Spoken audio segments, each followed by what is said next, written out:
Вітаю всіх. Hello, everyone. My name is Anastasia Manulak. I'm part of the Pravka initiative and also head of visual arts at Ukrainian Institute. And I will be chairing the event today jointly with my colleagues. Thank you for being with us, for finding time and joining this meeting. This is the second event that the Pravka initiative is organizing jointly with Res Artist platform, and we are very happy for this opportunity and this cooperation. The aim of the Pravka initiative is to promote Ukrainian artistic residencies and increase their visibility internationally. So for us, it's very important to share the experiences of Ukrainian artistic residencies and artists in the residencies, especially in the wartime after the full-scale invasion of Russia to Ukraine. The Pravka is an initiative that was established in 2020 by three institutions, Ukrainian Institute, Ukrainian Cultural Foundation, and House of Europe program. The aim of the Pravka, as I said, is to enhance collaborations and visibility of Ukrainian artistic residencies. I will also say a couple of technical rules. Some of the participants are based in Ukraine, so if there is an air alarm, feel free to leave the meeting and take care of your safety.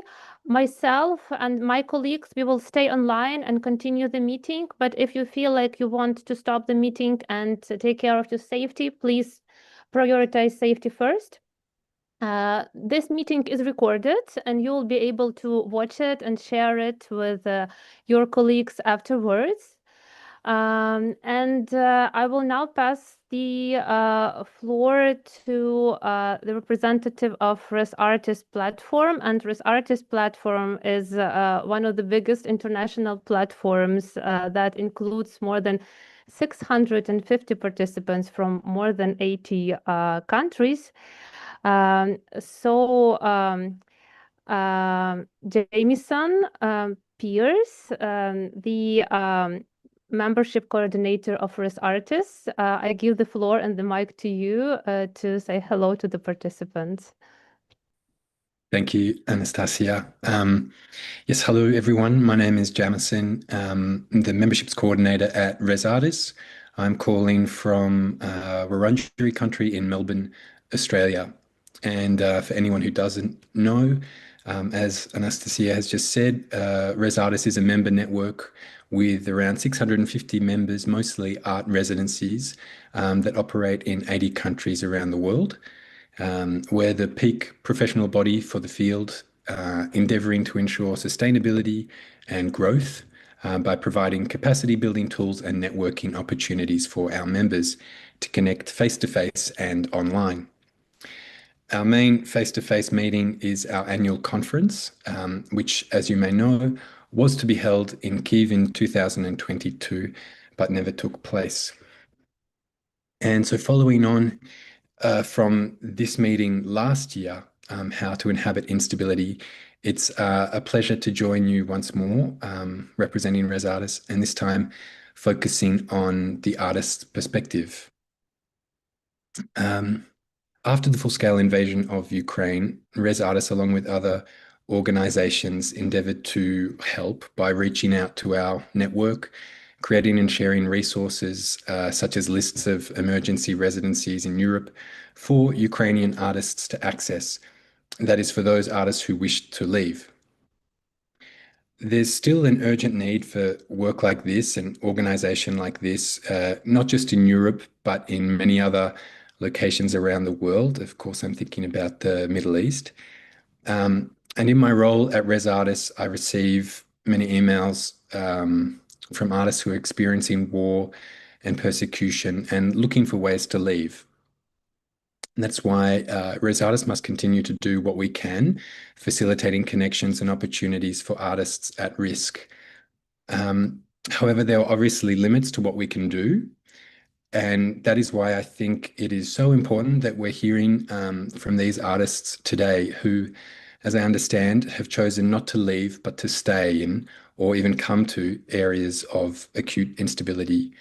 So I'm very much looking forward to hearing from you, hearing your perspectives, and I hope that this session, which we will share throughout our network, will be of assistance and inspiration to artists, not just in Ukraine, not just in Europe, but around the world who may be experiencing similar situations.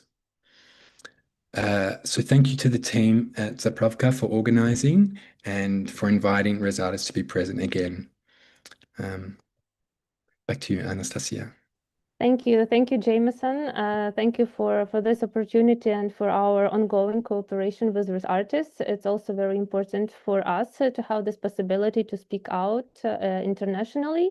The first meeting that I held last year was dedicated to artistic residencies, and the hosts of Ukrainian residencies shared their experiences of continuing working as residency in different formats. So we had the residencies that relocated, that kept going, that changed their format. For us, it's important to document and to archive these experiences and also to share them with our international colleagues, because as you, Jameson, just rightly said, that it's important to have this possibility and to show this extreme vital importance of artistic residencies, even in the times of war and other crisis situations. At the beginning of full-scale invasion, artistic residences became the first shelters and the first spots that hosted not only artists, but also a wider communities and formed new communities and new ways of cooperation. So for us, it's also important to share these very personal stories of artists that were in the artistic residences or still are.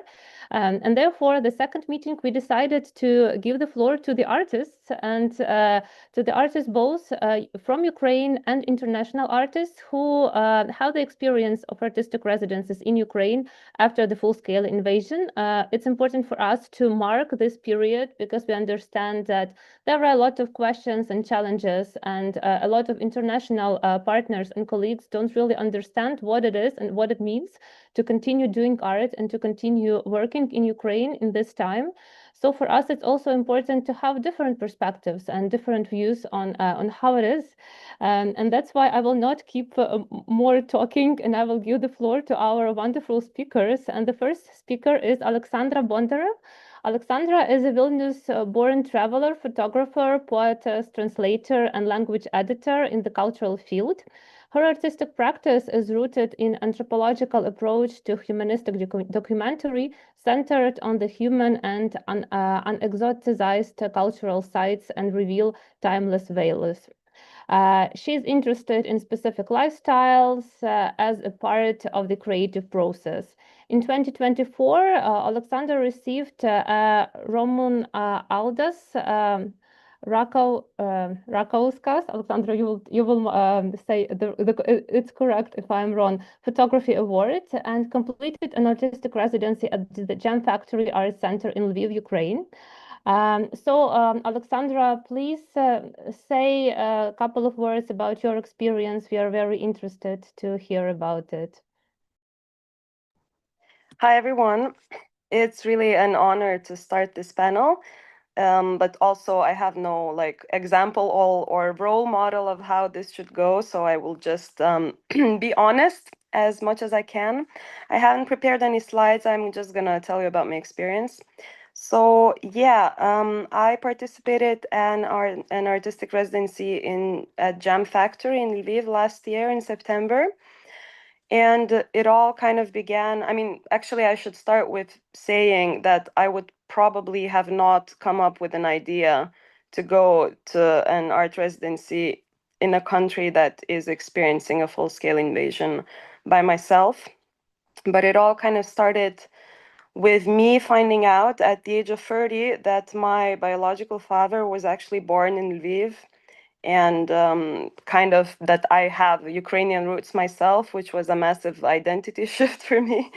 And it all kind of led to the Lithuanian cultural attaché in Ukraine inviting me to participate in the residency, and I had a lot of doubts, honestly, and I can imagine that all international artists do before they make this decision.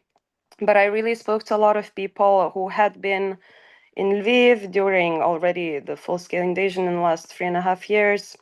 And honestly, most people told me, relax, it's in the West, like nothing really happens there.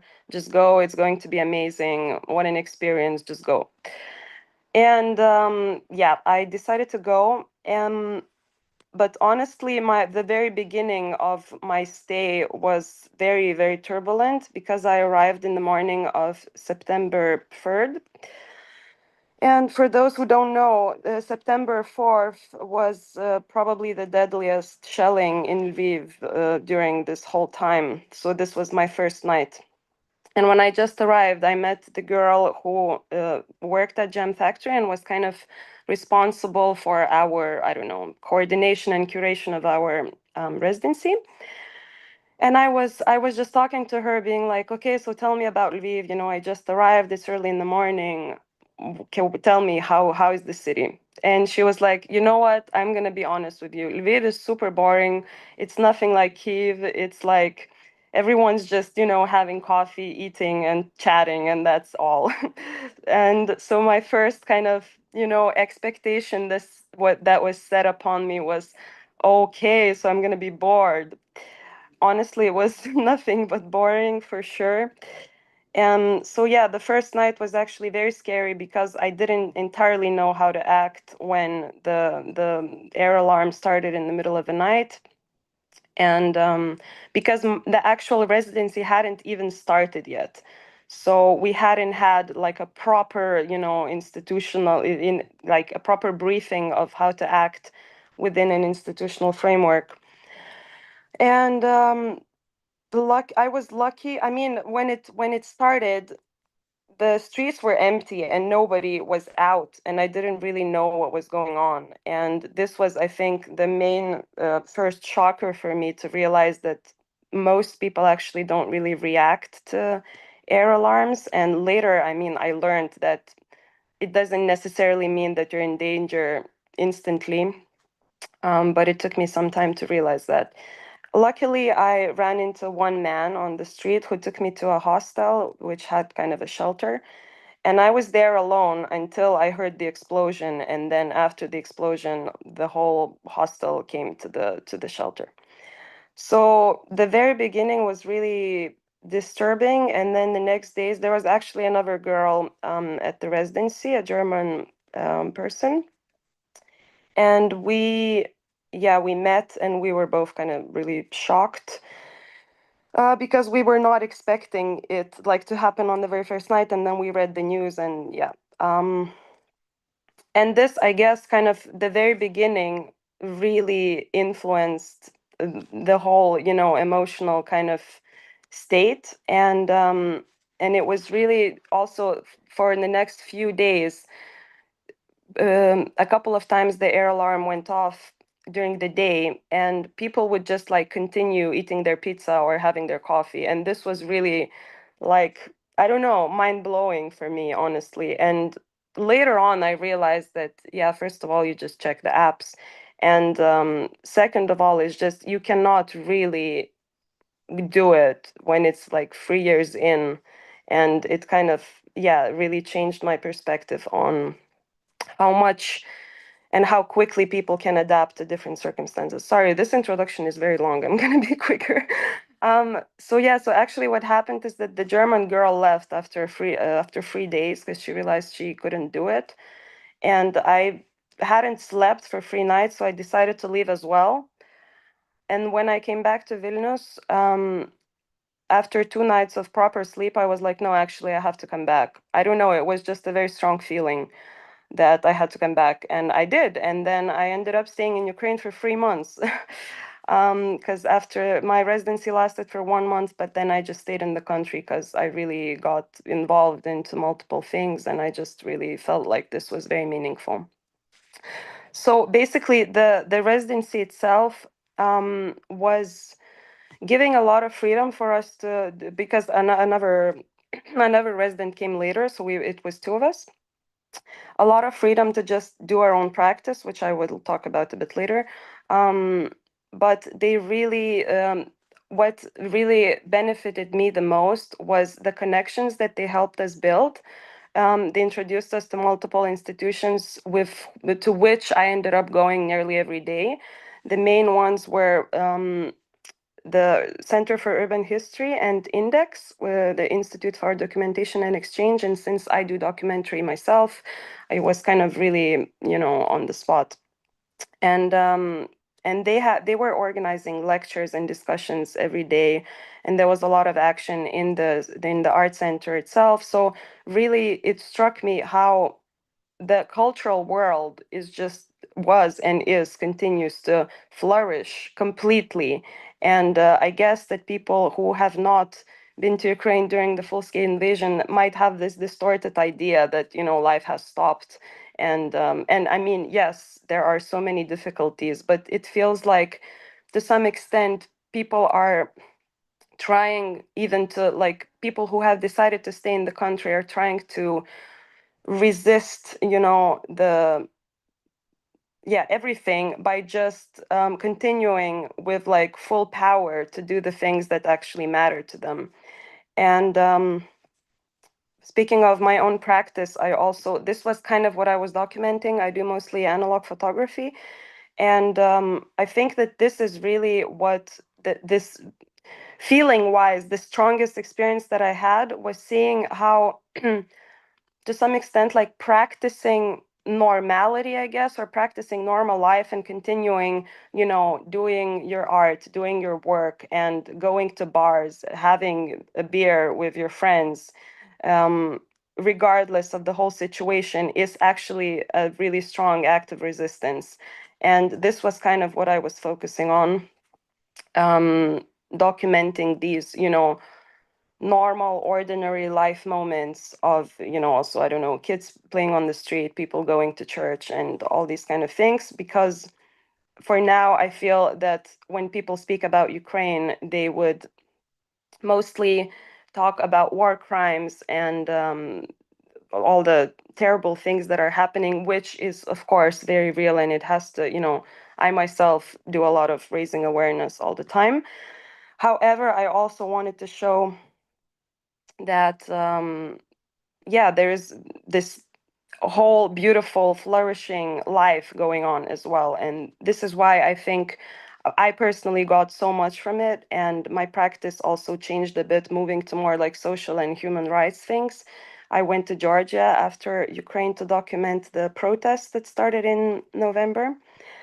So I see that my time is over.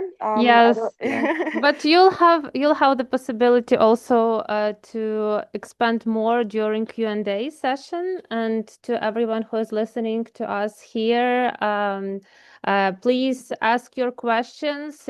You may ask your questions in the meanwhile, because I understand that there is a lot to reflect on while our speakers are sharing their experiences. And we will have a separate time for Q&A. So please, Alexandra and everyone else, stay with us so that we could continue during the Q&A. Thank you, Alexandra, very much. I will then pass the mic to Rolando. Rolando is a composer, researcher, and artist. His work had been presented and performed at various festivals, biennales, exhibitions worldwide. For over a decade, he's been developing the social science sculptures project, focusing in thinking curatorship as a form of art and pedagogy, with projects such as Umbral, CCADDASM, and many others. Rolando was a resident and MC of 6 residency in Slavske, Lviv region. It's on the west part of Ukraine, as a part of Ukrainian Institute's cooperation project. So I'm happy that my colleagues were involved in that. Rolando, the mic is yours. Please share your experience with us. Well, thanks a lot, Anastasia. Thanks, everyone.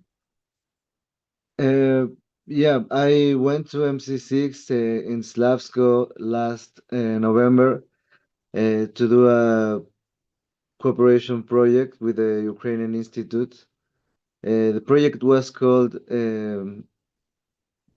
La tradición es aquello que atraviesa los poros del presente, which is can be translated in something like the tradition is what seeps through the pores of the present, or something like that. And the project was around the construction of traditional instruments of Ukraine.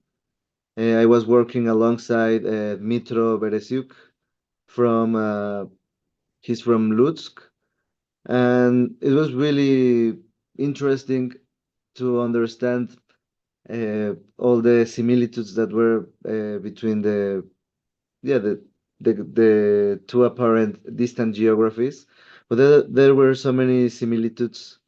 We were with Dmitro talking about a lot about the Malanka and the relation with some other social and festive situations here in Mexico, such as calendas, which are like similar festive situations here in Mexico.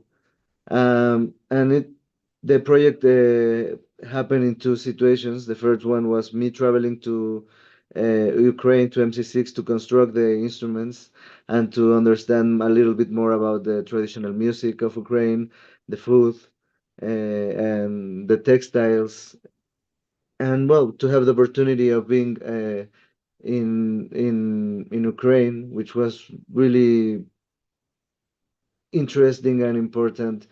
Yeah, because also in MC6 I was able to be around people who was yeah, it was turned into an species of a refugee camp. So it was really important to have conversations, to have like the opportunity of sharing meals, and yeah, I always enjoy a lot these situations where you're like sharing food, and it was really important to be like uh, sharing things with a lot of people. Um, and the second part of the project, which was really nice, was to bring Dmitro to Mexico to have the exhibition of all the instruments that we created, which were made with the yeah as traditional instruments from Ukraine, but they were also having some details from the region I'm from, the Mixtec region from Oaxaca. So it's like a mix of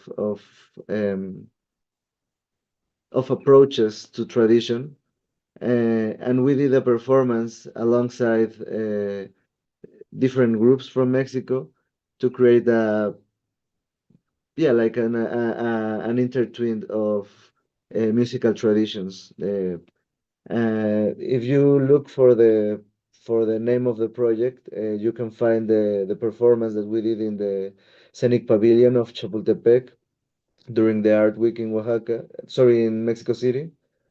Um, and yeah, it was, I can just like finish saying that it was really interesting because I was not looking to go to Ukraine, but it was really interesting that the project, I would say that it found me in a really interesting way. And it was really a really interesting opportunity and important opportunity uh, of looking close to uh, yeah, to understand that like the life is still going, and how important is to take care of immateriality in certain situations. Thank you, Rolando, for sharing this very diverse experience. I will now pass the mic to Paul Machalowski.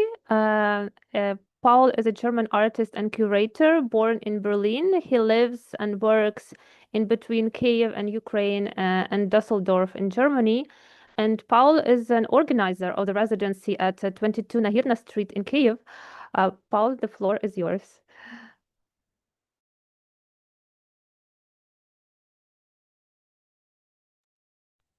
You are muted. Please try to unmute.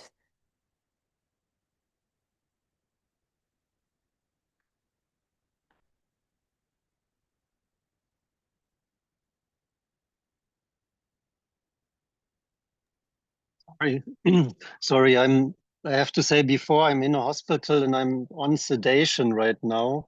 So I'll try my best, but I'm actually taking medication which totally numbs my brain. Yeah, I came to Ukraine the first time in 2016 privately for 3 months, and then I had a residency in 18 and 19 in Konstantinivka and Bakhmut. So all the experiences Alexandra talked about. There was no bombing then, but the air of war was already feelable.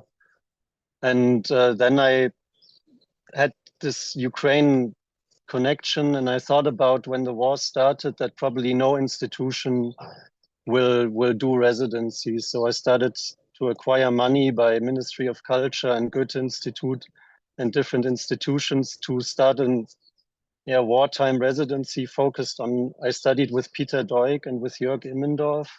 So I'm a classical painter from the painting market. So I thought I want to do a niche residency for artists who are painters to capture the war, in painting and in not political, not filmmaking and not in text so much, but more create these relics with from myself being a painter working there, and also I brought about 20 other people to Ukraine to work there, sometimes in cooperation with Ukrainians, and sometimes just alone. The first year was just alone. So the theory was to do this niche thing, painting from the West, to work in a war zone which people would never, which the institutions wouldn't. Goethe Institute and a lot of people blocked these things. So I thought I want to create this niche thing and use this for my art. So my paintings are based on the experiences of the other artists working together. And Karina Sinica, for example, she works in the place I did this residency with. And I did this with Maxim Mazur, Yuri Bolsa, and the person who helped me was Dmitro Cherponi, who connected me at the beginning with the people. And it's an ongoing experiment, and it's very risky to bring people to Kiev and have the responsibility for these people. And we were lucky. The residents actually hardly experienced any attacks, but I experienced a lot of attacks in 23, May, June. It was very bad, and now it's very bad again, I think. But some of the other people who I brought there, where they went to Odessa, they went to Kharkiv, but this was their private ventures. And I think what a very interesting thing is to look back at your own society from Ukraine, because it's for me, it totally hooked me, because it's like a lot of decisions we made in the West. Ukraine comes from a different place, and they can also go a different place, yet it's still similar enough to. I find this very fascinating to look back at Germany from Ukraine, or to look from a country at war, at peace, and to think about how we are acting and how what we could do differently in the West is a lot of. And I think for every person that came to Ukraine, they're all continuing to do something. Like, I think 90% of the people do other projects now in Ukraine, and big projects too, and a lot of. I can send you website, or they can send you the websites later and the documentation. And there's the press interview I did about this subject too. And I did it myself. It's not very professional, but you can look at the general idea. And there's still time. Basically, I do I'm a sick artist. I can't work with oil, and I can't be like a studio painter. So in Ukraine, I paint outside. So I went to Kharkiv Oblast, for example, and where they're fighting now. And I just talk to people, do interviews and paint them, just do aquarelle interviews, paint the people and also the Germans, and make these little comics about fragments of what people think. And in this way, I wanted to create a sort of really just do, it's like a film in a way, but two fragments of what the Ukrainians are really saying and what people in gen. I don't censor it at all. It's what people say. So it's a lot of different opinions. It's not the whole project I'm doing is not, it's not a propaganda project. It's supposed to create paintings and art, which is interesting on the long term. That's the idea. Thank you. Thank you, Paul. Mm. Yeah, maybe you can also share, I don't know, 2 takeaways from your work and practice in Ukraine, something that changed your practice. I think that's also. It completely changed my practice, and I think this, what I'm very interested in is this looking at our, like I live in Germany and looking at this society, and I've been in Ukraine since 2016, so I do images about war since 2016, and I stopped doing that because when I did it in 2016 in Germany, like no one was doing it. Now in Ukraine, there's a lot of people who do it much better, and so I thought I want to be more a social kind of artist and paint outside, talk to people, and just be like a running painting camera, basically. This is this practice I created in Ukraine. Thank you. Thank you very much. Please stay with us. There might be some additional questions from our audience, and I will pass it to you. Thank you for finding this possibility to share your experience with us. And I will then pass the mic to the next speaker, Karina Senitsa. Karina is an artist born in Siversko-Donetsk, and she now lives and works in Kyiv. She studied painting at the Kharkiv Art School, as well as the National Academy of Fine Arts and Architecture in Kyiv. In 2024, she held her personal exhibitions in Uzhhorod and Lublin.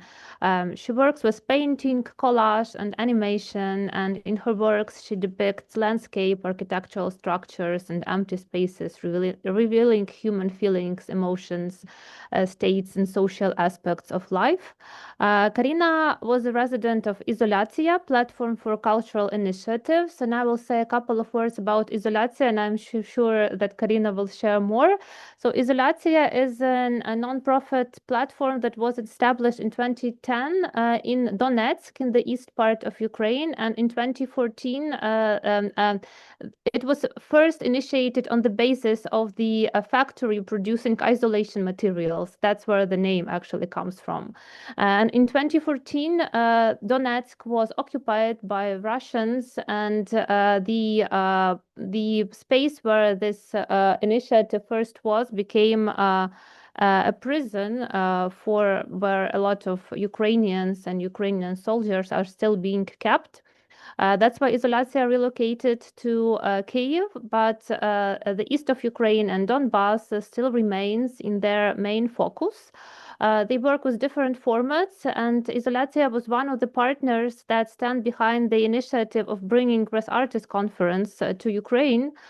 So that's why we also have this long-lasting history of cooperation, and hopefully we will have the possibility to do it eventually in Kyiv in the same partnership consortium.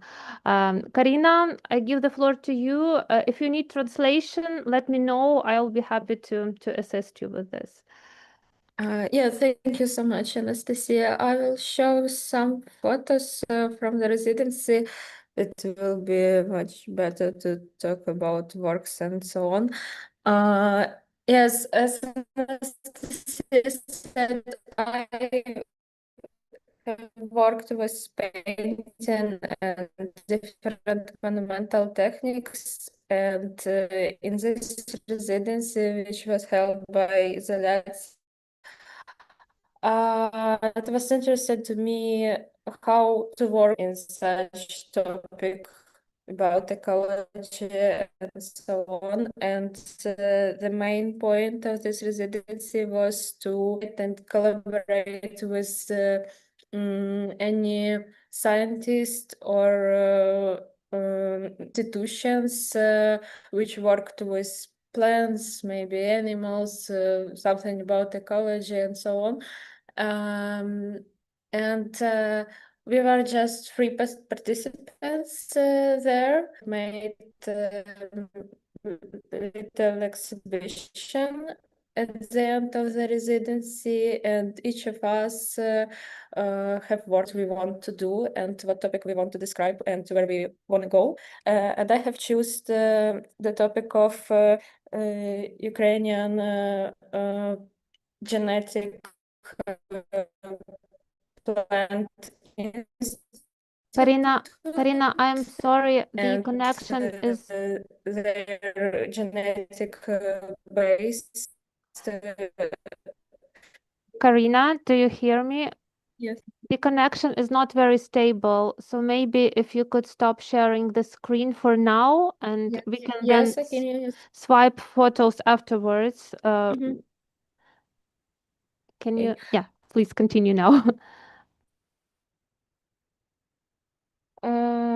So I chose to work with the Plant Genetic Resource Center and talked with scientists who work there because the center was damaged by Russians in 2022 and a lot of different genetic base and seeds have been burnt. And the people there are still working because they can't move to another cities because the seeds and these plants can grow only in this earth near Kharkiv and Kharkiv Oblast, and they still plant this and looking how it grows and do different experiments, and they show me they plant base and all of these seeds in different bottles, and they show me a few different buildings where they made these researches, and it was a really nice trip, and I have talked with many people who still there,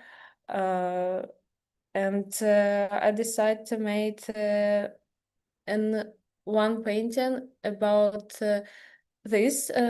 about these plants and seeds, and also connected to the story about butterflies which were saved by one Ukrainian scientist during the World War II, because he moved to Germany with all his connection.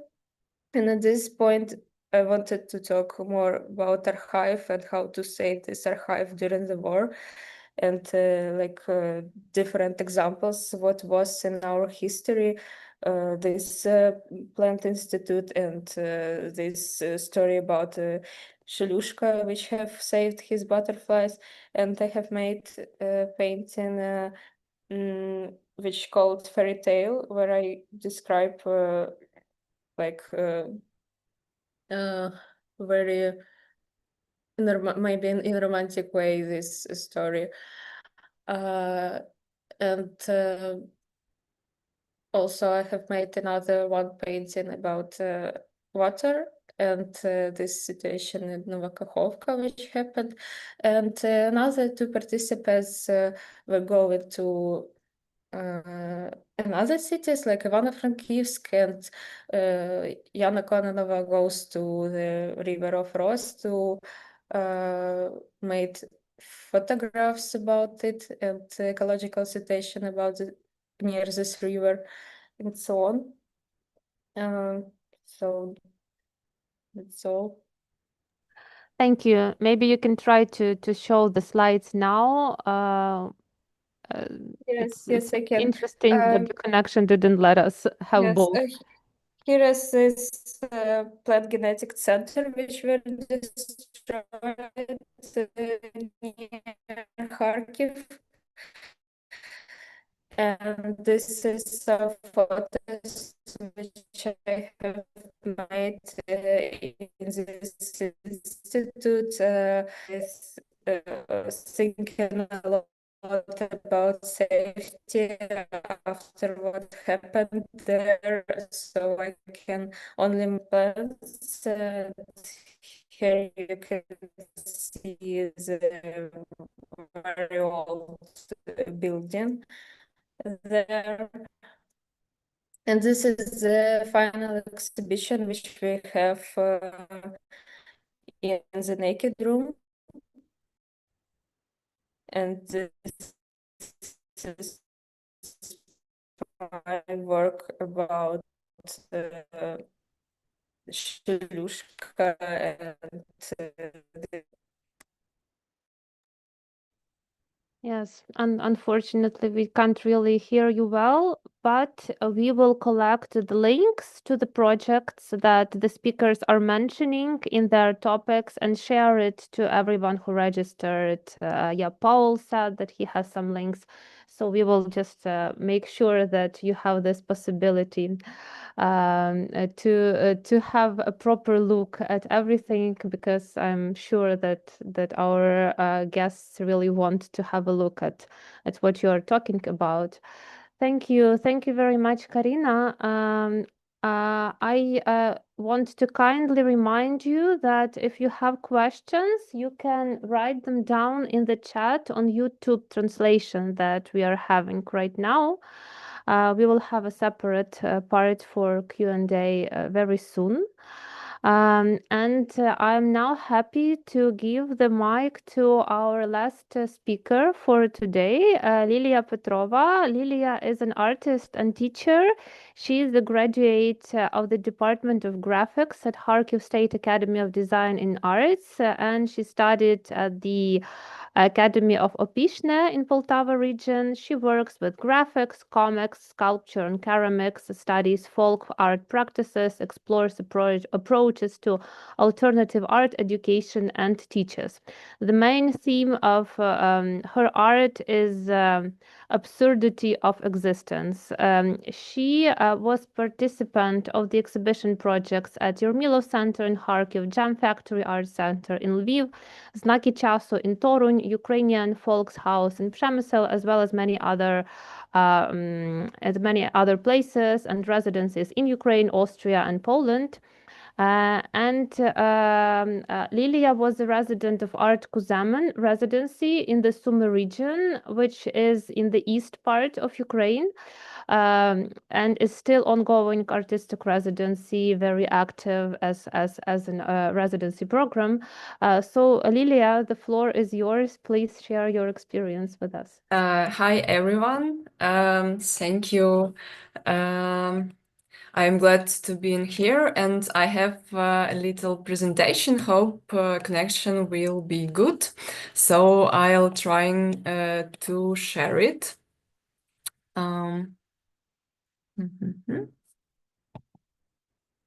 Just a second. Just a second.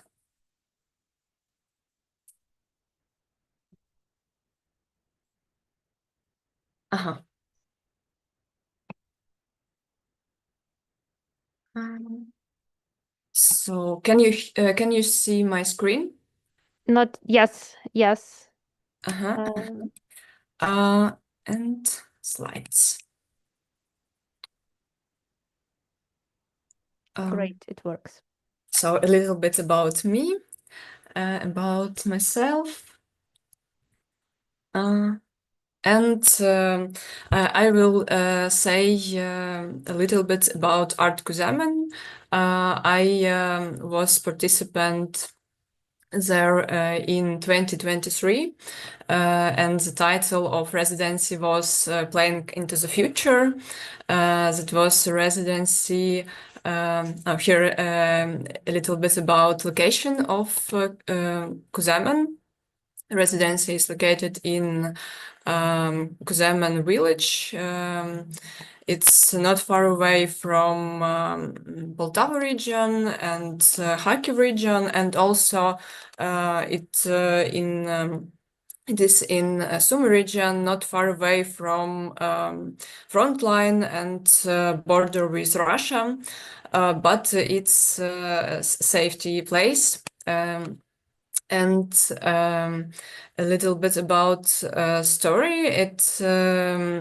The residency is young. It's like 4 years now, and it's begun in 2021 as idea was to decentralize contemporary art, to give floor for contemporary artists in a village, and to make connection with local people, and to give more possibilities to have dialogues with art and people from villages. In 2022, Art Kuzemen became more residency shelter for artists, and in 2023 there was title, as I said, Playing into the Future. Playing, it was about contemporary art and theater, puppet theater, and some trying to mix this arts together and to find out what could be if they meet in one residency. So I was one of the 4 participants, artists, and our curator was Konstantin Zorkin, artist from Kharkiv, who have a big experience in theater, in puppet theater. So he was sharing with us his experience. And the process was very intensive, sometimes exhausting, because we have a lot of brainstorming. What should we do? What kind of story should we create? Because main idea was to give baton to theater workers. Firstly, we should find images and find ways of creating objects, and then give it to theater workers from Kharkiv puppet theater. So we have a lot of time together, made a lot of sketches and scripts, variants of scripts, what should we do, what steps will be next, and also we tried to find materials with which we should work in. And there was several materials. I tried to working with metal and made some ugly little creatures. And then I realized, and curator realized, that I have a story, comic book about little animals, about little creature who lives in the context of apocalypse. And we decided to took my story, which I created in a Jump Factory residency in 2022, and to bring it to life through theater. And I started to make some funny sketches and make some models, little models, how it could look, and how my little animals could look in puppet puppet direction dimension, and then I started to work with some trash, some stuff from residency, and making my puppets, two-dimension puppets, like tables from tablets from demonstration, something like that, with mechanical parts also. So I created something around 10 puppets. And we have a lot of repetitions, and I was like mini director of my part of my story about little animals, and we gave our objects, our ideas to actors and director from Kharkiv Puppet Theater, Oksana Dmitrieva. And that was very stressful for me, because it was extremely new experience, like to give my own story, my child to other people, to make something new with it. And here is our stage. There was very damaged building near residency, and we created there very interesting art house stage. So some stuff, some objects, repetitions. This is our. There was our actors, and here is my repetition. I was a reader of my story while performance. Was presentation of performance, and I reading my little tiny book, and actors behind me showing the story. So this is a screenshot from our presentation, and there was a lot of guests from Kuzemen and neighbor villages, and I was very surprised that people was so impressed because of our performance. And for me, that was very sincerely moment, and I appreciate it so. And also we have a lot of working with fire, a lot of reflection about evil and good, and versus of evil and good, and we decided that we need to make a bright final scene. So we that was our thinking about the future, and Thank here you. is Lilia, we are out of time. Sorry. Okay, It's very interesting, that's but you have to, last yeah. slide. Thank you very much for attention. Thank you. Thank you. You make us want to join this residency with all of these Oh, photographs.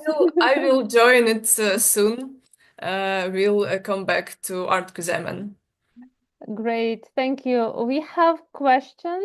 We have a question from Tiana Stepanovic from Dutch Culture. Thank you, Tiana, for watching us. So Tiana is asking, what do Ukrainian residencies offer, and what do you need from them that is different from residencies in regions not affected by war? I will open the mic to whoever from our speakers want to answer to this question from different perspectives, from perspectives of Ukrainians, from perspectives of international artists. Please respond. So what do you need from Ukrainian residencies other than from other residencies not affected by war?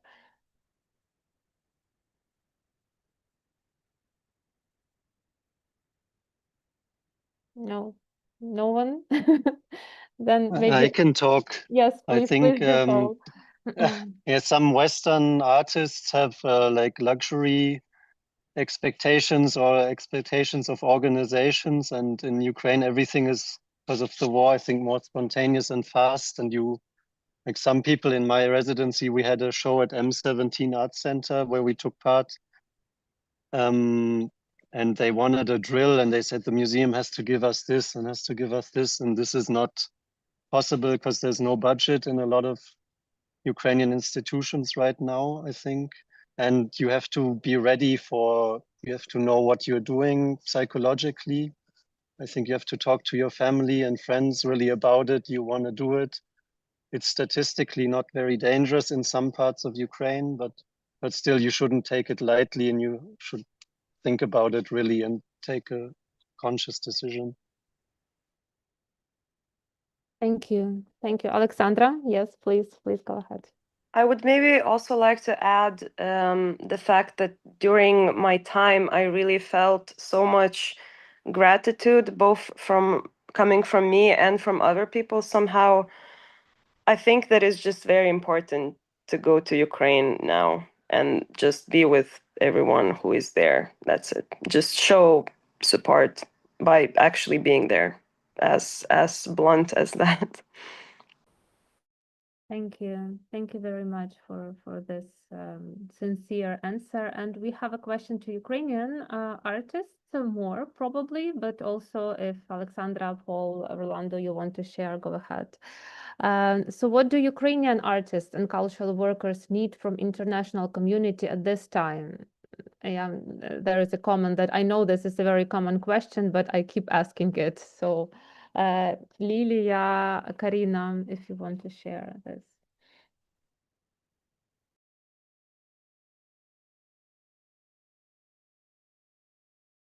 I think the main problem sometimes is that people could think about Ukraine like about a place of disaster, only like about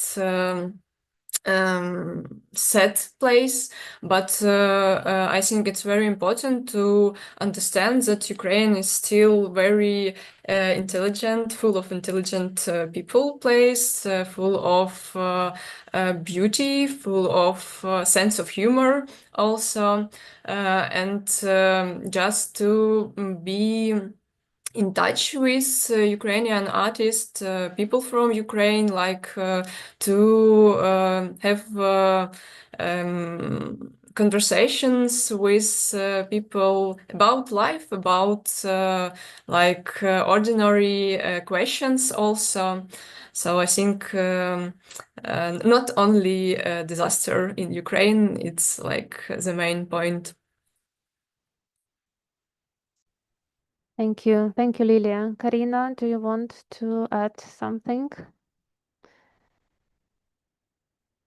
I think that I agree with Lilia, and let's only think about ordinary human things like understanding and kindness, and not see this only exotical country in war, like something, and see humans here. Thank you. Thank you very much. We have a question from Daria, who joined late. There will be a recording of this meeting, so you'll be able to rewatch it. And we will also send the additional materials mentioned by the speakers to you in the mailing, so you will have all of the information. Thank you for asking this. And also in response to the last question about what can international community do for Ukrainian cultural community, we have a representative of House of Europe program here with us, Volodymyr Volek. House of Europe program is very active in Ukraine in terms of enhancing cultural community and artistic community. House of Europe is one of the institutions established as a Zapravka initiative. So Volodymyr, if you could say a couple of words about House of Europe program, residency programs, your plans and the challenges that you face, that would be fantastic. So the mic is yours. Hello, everyone. thank you, first of all, Anastasia, for this wonderful moderation and keeping with all of the challenges that are possible now.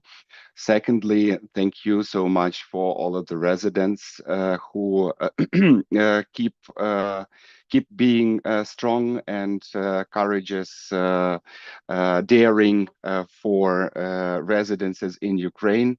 It is really very different from various perspectives, but thank you so much that you that you showcase your experience in Ukraine. It is very important for us. And in response, for example, to our previous speaker about the budget, for example, as Paul told about the availability of budgets for having residences or something like that, and all of the materials for residences, we have our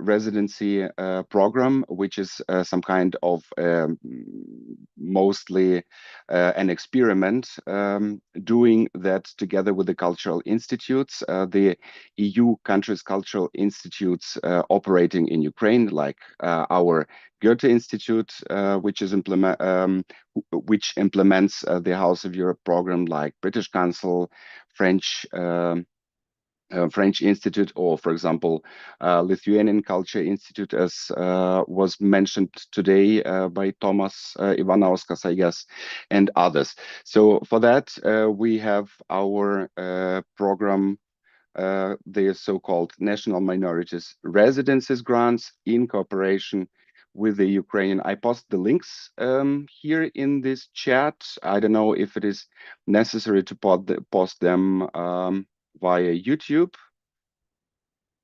We will share it additionally, Okay, because this great. chat is not available to those who watch us on YouTube. I see. but you Okay, will. thank you so much. So the key figures, the residences are possible in cooperation with one of the 14 cultural institutes operating in Ukraine, and one NGO, for example, Izolatia has been mentioned in this meeting.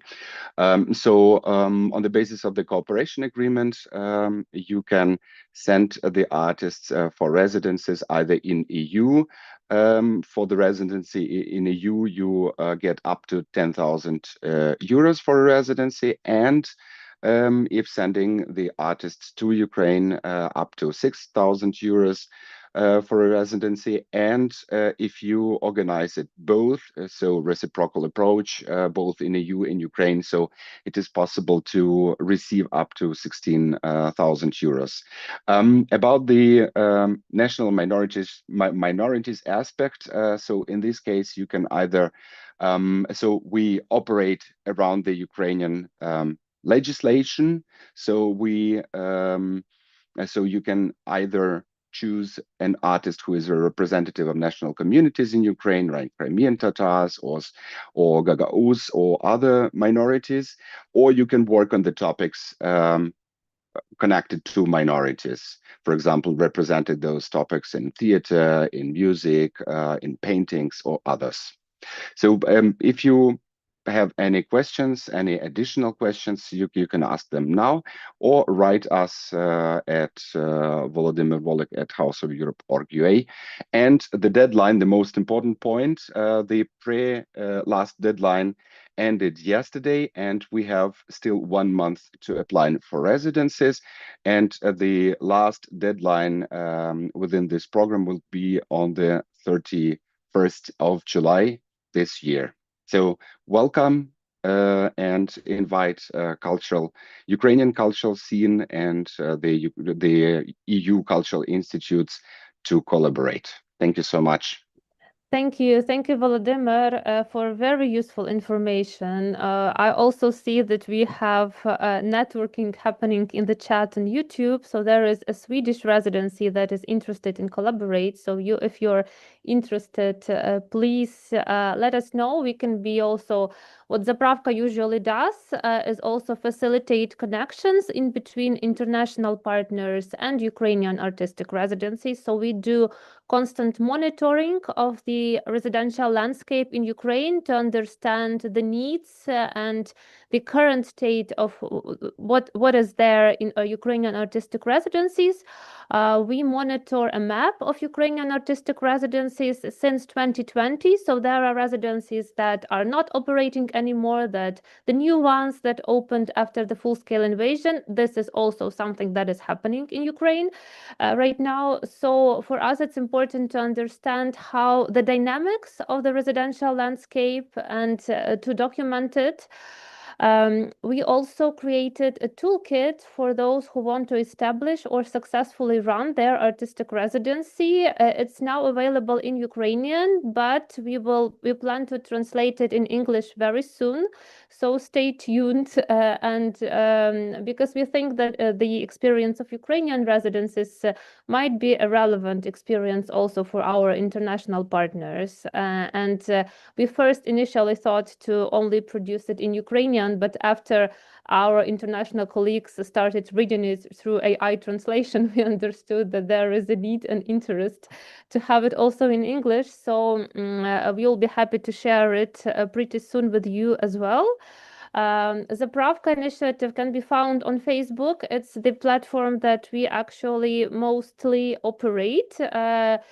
We have pretty responsive. We also are pretty responsive on Gmail, so you can reach out to us on email if you're interested. And we are happy to connect you to wider Ukrainian residencies, artists, art scenes. So let us know if you're interested in cooperation. And we have a couple of other questions. So the question, I understand, mostly to international speakers. What is your impression about Ukrainian art life during the wartime? Alexandra, Rolando, Paul, do you want to share your thoughts?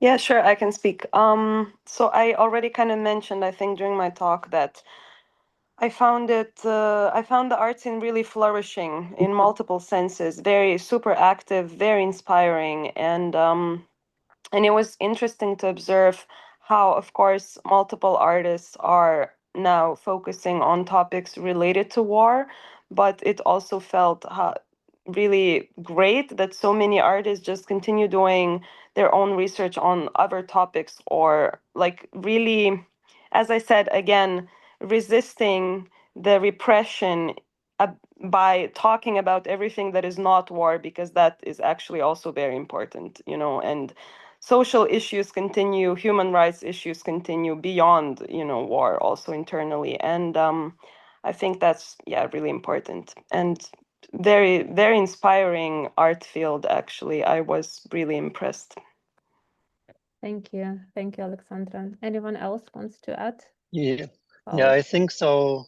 I don't, I didn't notice I'm speaking to an audience which doesn't know these basic things, but I think the Ukrainian art scene is, if I know the Western art scene pretty well, and the Ukrainian art scene is for me much more alive and more, there's more depth to the art, and not only in war things, but it feels like the work of Ukrainian art really has a core to it, no? And in the West, I think there's a meaninglessness problem in a lot of the art market, because it's just a market where you speculate or you aim for a bourgeois existence.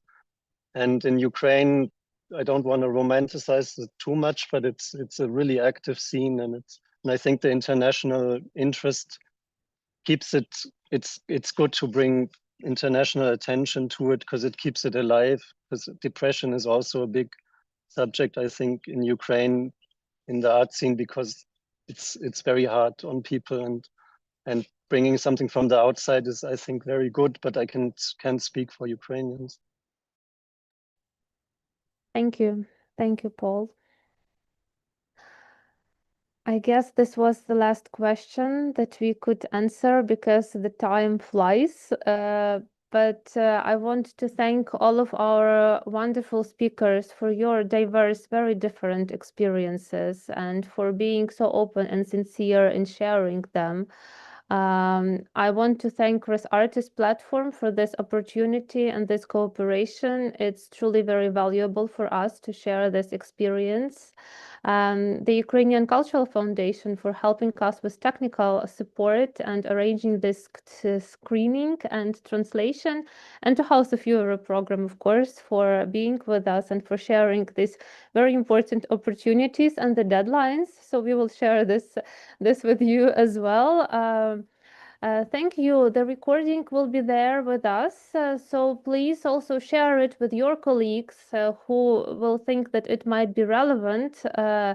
And we hope that this is not the last event and that we will continue these series of events and sharing the experiences of Ukrainian artistic residencies and hopefully result in bringing Res Artist Conference to Kyiv at some point. So thank you. If someone from the partners want to say a couple of words, we have a couple of minutes for this.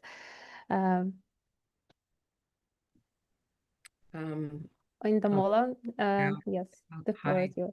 Good morning, everyone. Oyenda, I'm the chair of Res Artiste, and I just want to really congratulate you all for your resilience. I think what we've seen over the last couple of years is, art is such a powerful tool, and more so in the face of all the violence that we're witnessing at such grand scale. I loved what I think it was Alexandra that said that art making is happening not only in response to the war, but also life is also still happening for many people. And sometimes art doesn't have to focus on the grand challenges, but sometimes it's about the little day-to-day challenges that we're all facing. And it's really exciting that the residencies are still places for knowledge sharing, for relationship building, for really trying to resolve issues or discuss issues. And yeah, of course, it's our prayer that the war ends very, very soon. And I love Anastasia saying that hopefully we get this conference to you in Ukraine. Thank you, Indamola, very much. It's an honor to have you with us today. So I wish everyone a safe day. And I hope that we will see you soon. And of course, we will share the materials and the recording with everyone who registered. So stay tuned. Thank you. Thank you so much. Thank you.